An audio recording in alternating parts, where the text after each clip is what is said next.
Hello and welcome to a new episode of Understanding Emotions.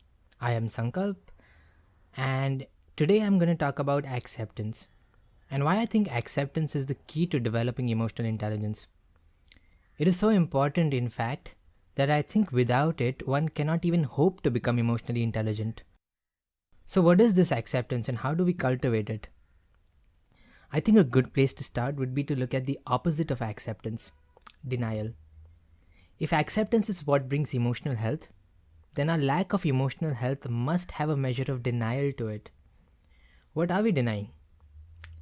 Um, I don't really plan to give personal examples throughout these series, this podcast, but if there's some deprecation involved, I'll probably give my own example. So here's an example from personal life. So when I was doing my bachelor's, I used to play for the college ultimate frisbee team. For those who don't know, ultimate is a sport played with a flying disc, more popularly known as the frisbee. But frisbee is copyrighted, so we'll stick to ultimate. So ultimate is a sport much like American football, except that it is played with a disc tossed around. Another major difference about ultimate, like the unique thing about ultimate, or a unique thing about ultimate, is that matches are usually mixed gendered. So you're supposed to maintain a specific ratio of men to women on the playing field throughout the game. Add to that, the game is self refereed. Players are expected to know the rules themselves, and they can stop and start the game anytime to call fouls. It works, surprisingly. The game is also non contact, which is quite unlike football, and that means that you can't push, tackle, or block anyone's movement. Now, as you can see, there are many things about Frisbee to cheer for. So, if you had come up to me in those days when I used to be a college ultimate star, I'm just kidding, a college ultimate player, and asked to me why I play this sport, I would have likely sung praises about the gender equality, the self officiation, the spirit of the game, which is very cooperative, and so on and so forth. And that would certainly be true.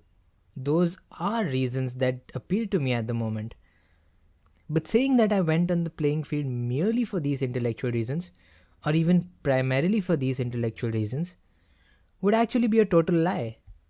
So, what is the reason that motivates me? What is the reason that pulled me to the playing field? Well, if I think about it with any amount of introspection, quite honestly, the thing that drove me to the playing field, the thing that gave me the emotional pull, it were the compliments I would receive from women, or even compliments I received from my coach. Now, I remember having a very impressive forehand throw back then, and it was quite an attention grabber, especially when others hadn't developed their forehands. So, what that meant was I used to get a decent amount of attention from women and certain praises from my coach. And all of that was the true reason that really pulled me to the field, that really took me out of my room and into the playing field. And the philosophical reasons, the intellectual reasons, they would serve as a nice afterthought. They were like a nice decorated justification for PR purposes. What is more is that if someone were to show me the reality and tell me that I go to the playing field for women, for impressing women, I would actually not happily accept it. I would have taken offense.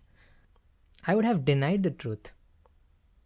So, what I'm trying to illustrate with this example is that I believe we are misguided about where our actions are coming from. The reasons that we give to ourselves about doing anything, they are more likely to be justifications which are fabricated for good PR rather than what are truly causes of our actions. The psychologist Jonathan Haidt has done some very clever experiments to illustrate this phenomenon. To illustrate what he has done, let us look at a moral dilemma that he gave his participants. And this is what I'm quoting from the paper. This is a scenario that you have to give your opinions on. So here it goes. Julie and Mark are brother and sister. They are traveling together in France on summer vacation from college. One night they are staying alone in a cabin near the beach. They decide that it would be interesting and fun if they tried making love. At the very least, it would be a new experience for each of them. Julie was already taking birth control pills, but Mark uses a condom too, just to be safe. They both enjoy making love, but they decide not to do it again. They keep that night as a special secret, which makes them feel even closer to each other. What do you think about that? Was it okay for them to make love? And that is the end of the prompt. So, what are your thoughts? And this is me speaking. Most people who hear this think that there's something wrong with what Mark and Julie did. I am willing to bet that you had some reaction like this. So, we have some natural aversion to incest and think it is morally wrong. But here is the bit that I'm trying to emphasize. When you ask people why they think that it is wrong, they would not say because it evokes feelings of disgust or aversion. Most people would say that this is morally wrong, and they would go on to give you a rational reason. Haidt writes, and I quote, "They," which is the people who did the study, "point out the dangers of inbreeding only to remember that Julie and Mark used two forms of birth control. They argue that Julie and Mark will be hurt, perhaps emotionally, even though the story makes it clear that no harm befell them. Eventually, many people say something like, 'I don't know, I can't explain it, I just don't know, it's wrong.'"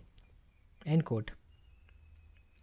So Haidt seems to point out that we are deluding ourselves and others about why we make certain decisions. He evokes the image of a dog wagging its tail, suggesting that the dog is emotion and the tail is like reason, which is just following the emotion, wagging itself behind. The paper I've quoted is called "The Emotional Dog and Its Rational Tail," and it's by Jonathan Haidt. In case anyone is interested in diving deeper, Haidt has also written a book around this called "The Righteous Mind," which I think is worth a read. Okay, so coming back to our discussion on acceptance. The picture I've painted so far is that we are lying to ourselves about the true causes of our actions and decisions. What's more, adding to that, is that in falsely justifying our actions, we end up creating an equally false identity for ourselves. Let me illustrate with an example. Consider the phenomenon of being bad at math. What do you think of yourselves? Are you good at math? Either way, I think you're creating fiction. There are no genes, certainly, that directly code for mathematical intelligence.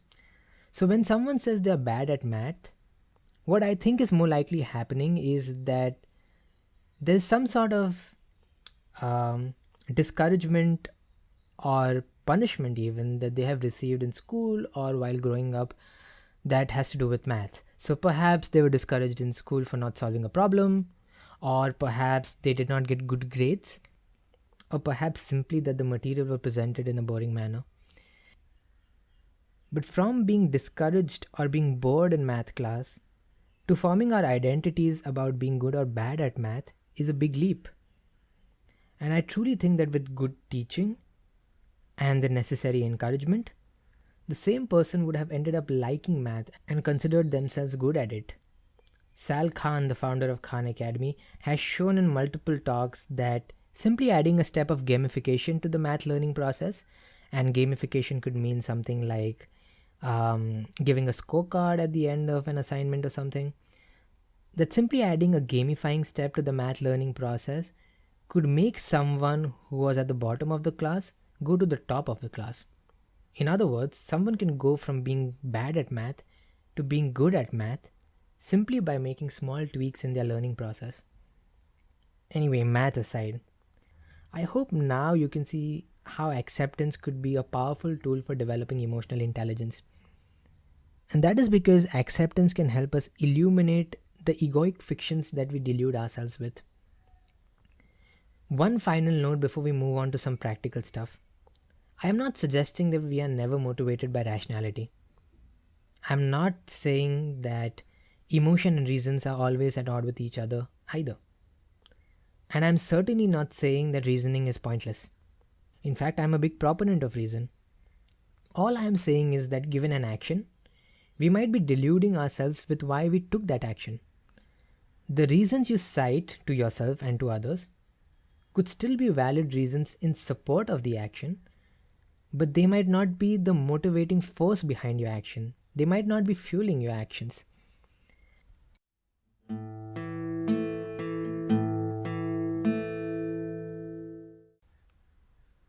Okay, so how do we become more aware of our true motivations? Here is where acceptance comes in. We just develop our ability to fully accept what is happening in our minds at any given moment. Here is how I suggest you do it. One, write down all the things that are going on in your mind right now. Just do a brain dump of thoughts. They could be thoughts, emotions, no matter what. Just write it down. Don't censor yourself. No one is going to see this list. The idea is for you yourself to see what's in your mind at the moment. Just doing this bit will give you a sense of relief. If you create a habit out of this, that is, if you're able to do this regularly, you will notice so many different emotions and feelings that you have never paid attention to all this while, and they have been running the show. You can do this exercise daily, and this will train your mind to become more aware of itself. Another exercise. Whenever you are experiencing any strong emotion, notice the mind's tendency to create fictions around it. You may find it helpful to use a label. For example, let's say you have a fight with your significant other and you get angry. Instead of saying the next offensive thing that will lead to even more anger, I suggest you take a moment to simply note the anger. Just label it and make a mental note, I am angry, or just anger. And that act of creating the mental note could give you enough of a breathing room to not say the next hurtful thing. Of course, ideally, you don't want a heated situation to arise to practice acceptance. So what I suggest is that just in the middle of the day, anytime you wish, just notice and label whatever is happening in your mind at the moment. It could be a thought, and in that case, you could use a label thought. It could be an emotion, in which you could label the specific emotion like sadness, anger, or it could be some memory. Anything, just notice whatever is happening and perhaps give a label around it. If you do this exercise sincerely, I bet you will feel a small sense of relief. It doesn't solve the problems themselves per se, of course, but it does give you a small sense of calm, which might be a better position to solve any pending problems. This is why I call acceptance as the doorway to emotional intelligence. It reveals what is really happening in our minds at any moment, what is really running the show.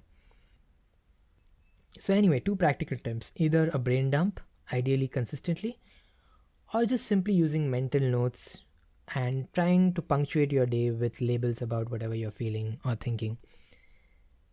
There is one more way, which is to use a formal meditation/mindfulness practice, which I might cover in some future podcast.